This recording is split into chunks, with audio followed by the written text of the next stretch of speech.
Hi everyone, and welcome back to my channel. My name is Dominique, and I am doing Mental Health Mondays. Today is Monday.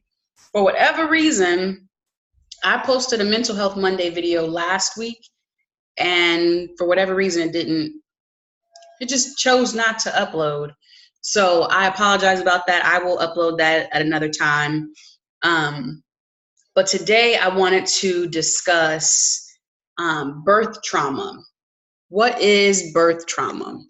And so when we talk about birth trauma, it is what it says, trauma that happens either in the womb or as the mother is not during conception, in the womb or as the mother is giving birth to the baby, right?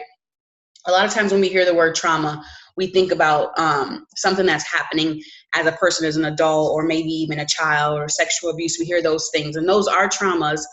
And speaking in mental health terms, birth for babies is considered a trauma. And so I was reading an article, and at some point I'll probably break it down and talk about the article or what the article talks about. But what I will discuss today is about the article's titled "The Vulnerable Prenate" by Dr. William Emerson. And there have been other updates to his research and to the conversation by people who specialize in these areas.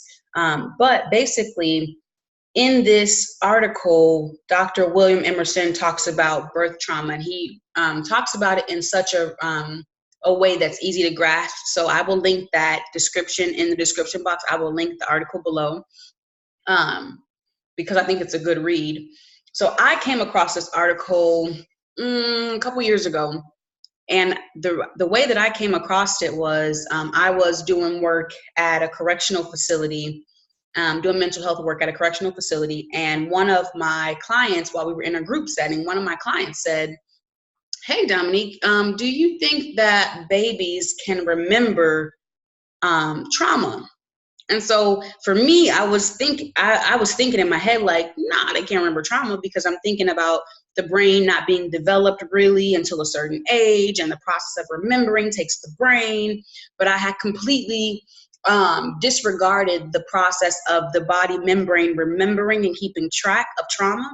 So I told him, I need to go home and do some research on that, and I'll bring you back some information as to if the body will remember that trauma. If you're listening and you're a therapist, and you know that there's a book called The Body Keeps the Score, and one that's called The Body Remembers, which is two books that is sound and based in that research that truly your body does keep track of the trauma that you have experienced, even if your mind doesn't keep track of it, because we know with trauma, certain things happen with the brain and the mind. I'll talk about it at some point.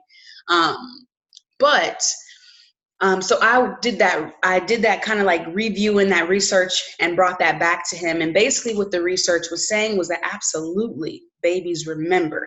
Absolutely.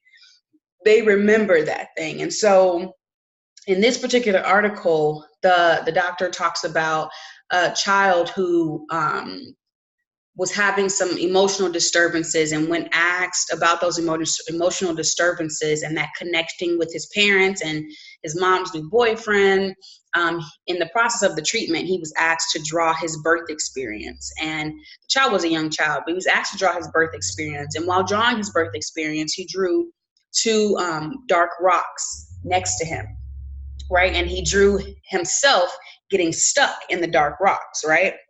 And he drew at one point a sharp object coming up into the dark rocks to try to get him unstuck out of the dark rocks. If you're a woman and you've given birth before, I have not.